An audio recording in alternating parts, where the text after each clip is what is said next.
Blog Talk Radio. Well, hello. Welcome to the Divas That Care. My name is Candace Gish, and I am the host of this program. Our program is designed to inspire and empower all the women and men out there. We have amazing guests that we love to chat with, that we have the opportunity to chat with actually all over the world. So if you have a chance to check us out, our website is divasthatcare.com, and you can also listen to us on iTunes. I have an amazing guest that is going to be joining me today on our program. She is calling in from Afghanistan, so I'm really excited to be introducing her to all of you. We had her on the show yesterday, but we had some technical difficulties, so we weren't able to finish our program. So for any of you that did check in and listen to us yesterday, we are going to be continuing that show today and having her back on. Today's guest is Nicolette Sibrant, and I'm very excited to have her. Welcome to the show, Nicolette. Thank you. Welcome. Sorry, I just called right in time. That is okay. Nicolette, would you mind sharing with our listeners today a little bit about yourself? Okay, so I'm Army reservist, and I'm also work as a contractor for the government, and I'm also work for this wonderful NGO that called Veterans Without Orders. And basically what we do is water filtration kit for community that doesn't have clean water. And mostly area focus, the past project that we have conducted has been mostly in Central America and the Caribbean. Oh, I love it. And it's all humanitarian aid that you're providing. And one of the things I found quite interesting when we had chat is that your volunteers are veterans, correct? Yes, ma'am. Mm-hmm. Yes, ma'am. And when we first started, most of our volunteer was from Army Reserve military branch, which is mostly most of us were civil affairs. With the civil affairs in the military, mostly those are the job in the military, whereas we like the connection between the civilian populace and the military. So we kind of transition what skill we learn from the military and do it in the NGO side. But now we have brought into more different MOSs and branches of military. Oh, excellent. So you might have to explain what that is for our listeners today. Okay, so we have with the military, they have the specific jobs because, for instance, you have people who do admin, we have people who do medical, and then we have people who do finances and everything like that. And then so before we were like all the volunteer that we have was for specific job that was like civil affairs. Now we have folks like volunteer that's prior Navy that was in the Navy. We have Air Force, and then we have different branches too. I hope that makes sense. I think that's amazing. Yes, it does. It does because, a lot of people might be listening like they know about the military, but they don't realize the broad spectrum of all the people that are actually involved. Yeah, it is. It's just like think about it, how you run a company and whatnot. And then so you have to have, we self-sustain, so we have to have everybody who do different jobs and skill set. You have the computer IT folks, you have the administration folks, you got the people who do the operation. So so those skills that you learn from the military, and then we bring it to civilian life, and then that help us with the projects. Oh, I think it's wonderful. And so it is called Veterans Without Orders, and you are a co-founder of this. So can you tell me how this all started? Because I find that when I have the opportunity to talk to people on how they started their foundations and how they started these type of organizations, everybody's is a little bit different. So how did you guys start this one?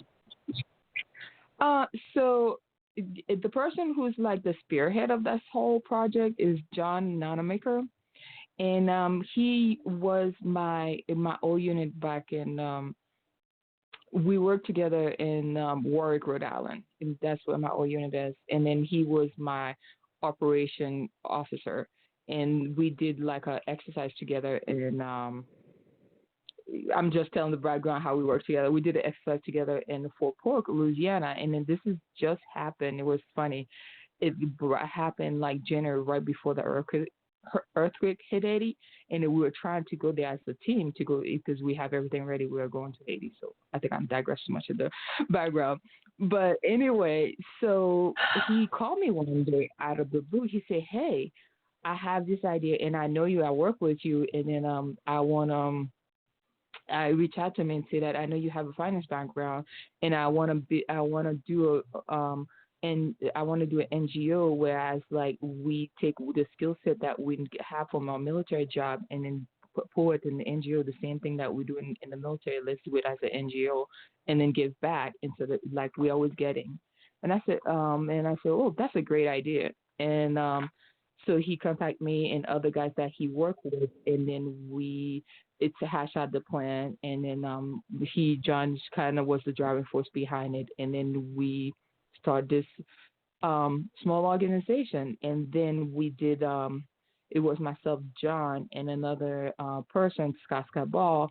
We did our first flagship mission to Haiti, and it was funny because it was like we link up with this other organization called Water Blessing, and then they've been doing that for a while. So they kind of link us up of where the volunteers usually stay at, and then transportation and everything else. We bring it with ourselves with us, and then we just like distribute about 20 kg of water, a purification, and then we teach them. And then since I'm Haitian, and I kind of help train with the training because I was able to speak Creole. So that's how we started, and then our first mission. I hope that makes sense. I'm sorry if I'm all over the place. It does. It sounds absolutely amazing and very inspirational. And tell us about some of the projects that you're doing now, because that was your first one, and that was back in 2015. And so what have you done since then? Since then, I have supported it. The organization has done several missions toward Guatemala, and then that was like they went back almost every year. And right now, they having a big one that's going to Malawi in December.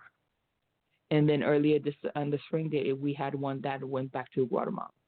And I think they did one in Honduras as well, too, earlier this year, too. Oh, wow.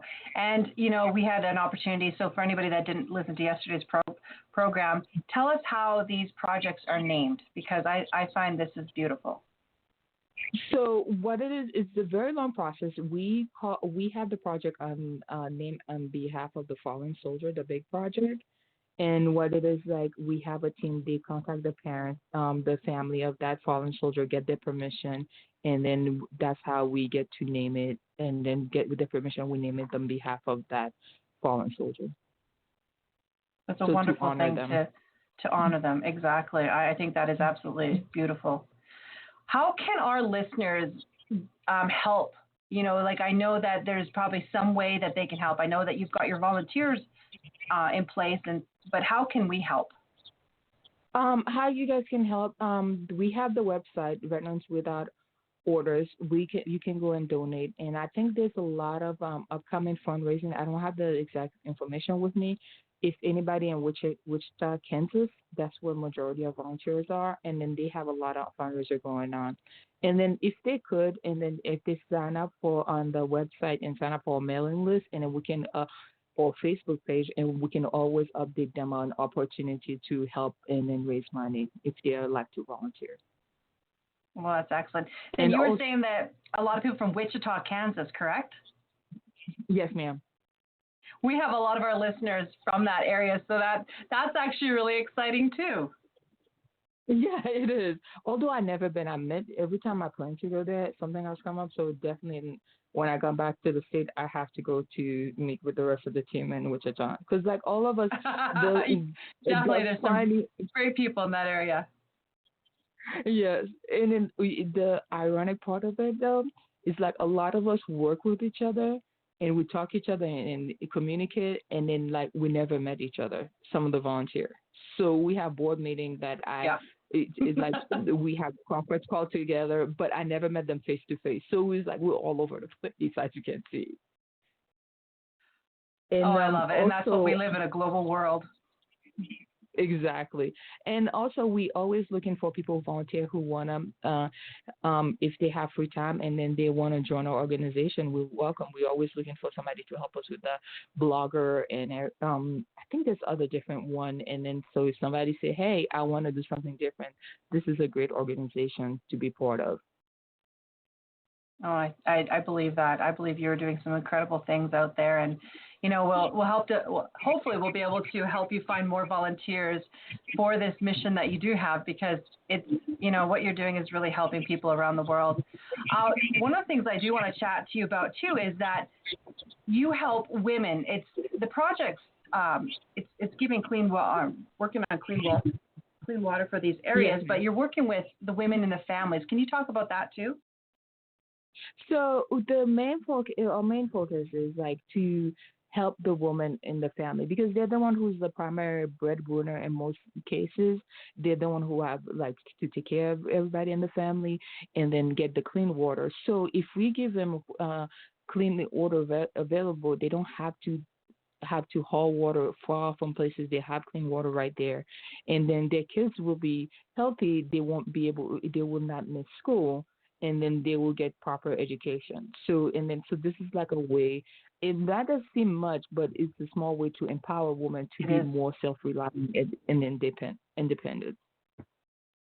Oh, and it's so true. It is a crisis in the world, and it's something that we do talk about it, but we really don't realize how much it does affect the family. And like you were saying, and a lot of the women are the ones that look after these situations, are the ones that go and get the water for their families, and it's not always them. It's sometimes it's the young girls in their family too that are doing it, Exactly. and then we ended up taking them out of school, and it just becomes a cycle.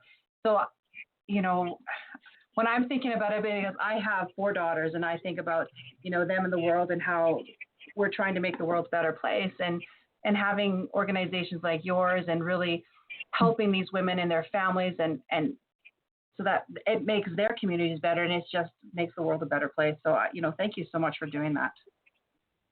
It does because like it's kind of funny because you mentioned that. I was talking to my colleague here the other day, and it never occurred to me because I grew up in Haiti. My first 11 years in life was in Haiti, and then this is the thing that we did. And then I remember right now it seemed like crazy to me, but back then it was the norm. Whereas we have to haul water Mm-hmm. and then you get bucket of water from like a well from a water source where you have people doing their laundry and bathing around there, and it's the same place that you get water, and then you carry the bucket, and then you walking like about I think about mile, half a mile, and then you carrying it. You do this every day. You don't think about it. Yeah. You don't have like No. not everybody have water at their house. They have to go someplace else to get it. So yeah, it's some it's crazy to think about that. That what It's the thing that we crazy. have is a program. Yeah, it is, and we don't realize that. We talk about it, and we can see that abstract, but we don't understand it. And for me, it's realizing that you guys are providing not just water, but it's clean water. It's not water that could have disease in it that could make people sick. Yeah, and also we partner with some. We do some wash training. Wash is like water sanitation, and then like just because you give them available clean water, and one other thing you have to realize, you give them the filtration kit, and then they get the clean water. However, they will put it in a dirty container. So at the same time with that, we try to train them how to like boil water, how to clean stuff, and the properly of washing your hands so you Mm. won't cross contaminate water too. So that is like the country. That's what like we started with clean water, and then we told them how to maintain a clean environment and whatnot. Wow. So how does this help their economy then? Um, that with food sources that help them because like water is expensive. It's very Hmm. expensive. So with that, they that money that will buy because some places like they have bottled water, they don't have to worry about buying bottled water because they already have the filtration kit there that give them clean water. So that money they can use it for something else. I love it. I love it. You're doing some really amazing things out there. And then I know you met Joyce met one of my coworkers, Ray, and then another project Ray and I working on. We're trying to come up with a plan, and then we want to do it. Started off next year, and then which is we Beyond the Power Code. We're still working on it, and then it's called Haiti 2020, and then we want to Mm-hmm. do like a 5 year plan, and then work and do some mission in Haiti, and then we're just like we not don't want to do it like a one time thing, but we just want Yes. to like do continuous mission and work with the Pacific community, and then help that area. So that's one of Oh, the future plan we're working on. If is this anybody something interested. that you would be interested in having volunteers that are not necessarily veterans, but people in the community also coming to help you with this? Yeah, sure. Because it's like, I mean, although I have to bring it to the board, but I think it's a good idea because if people want to volunteer, that's fine because that exposes them and then they can spread the word around and say that okay, this is what I see, and this is how we can help, and then the more Yes, people know, the better it is. I agree completely. The more people we can get involved in, it's just that the locking of arms and that catalyst effect and helping one another. Exactly. So what? So this is all great and all these things you do. What else? I should ask you. How are you able to balance it all? I know that you work overseas and you've got your regular job that you do, and then you're doing this on the side. How do you keep it all together? How do you balance it all?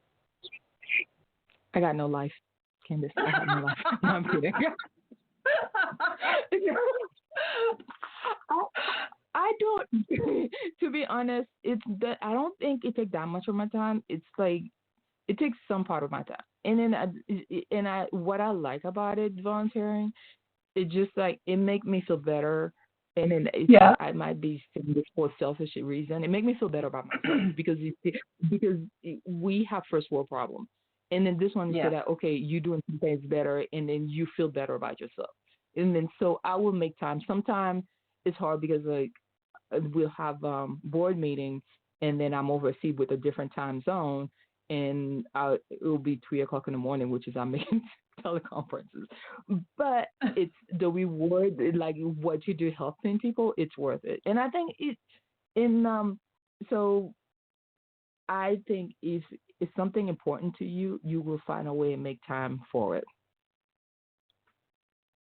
Yes. I agree with that. I love that. And So I have a question now for all of our listeners out there, Nicolette. Because you've been so inspiring and empowering for me, and I love what you're saying. How can you give us some tips and tools on how they can make the world a better place? What they can go out there to do in order to help others? yes, so I would say that because like if we look into all different countries, developing country, America is one of the biggest anthropology. I mean, sorry, I probably said the wrong word. We're the most giving country, and then, but however, we give to people outside. And then I'll say that if for people looking within your community, how you can help. Oh, hold on, sorry a second, because the helicopter pad is right next to where I live at, so you might hear some background noise. So I would say that find a local organization. Yeah, yeah, it's crazy. Sometimes when I'm walking from my room to the office, I have to like run or like find a place to hide because like the helicopter will go right overhead and then blow everything, like dust and everything to your hair and your eyes and everything. So this is my morning commute most of the day. And to get back to what I'm saying, I would say if for anybody who want to, and I'm telling you, it will make you feel so much better about yourself. It's like the little thing you will find out. To me, it brings me joy. That sounds so corny, but so I would say that find local volunteer at the food shelter, women's shelter.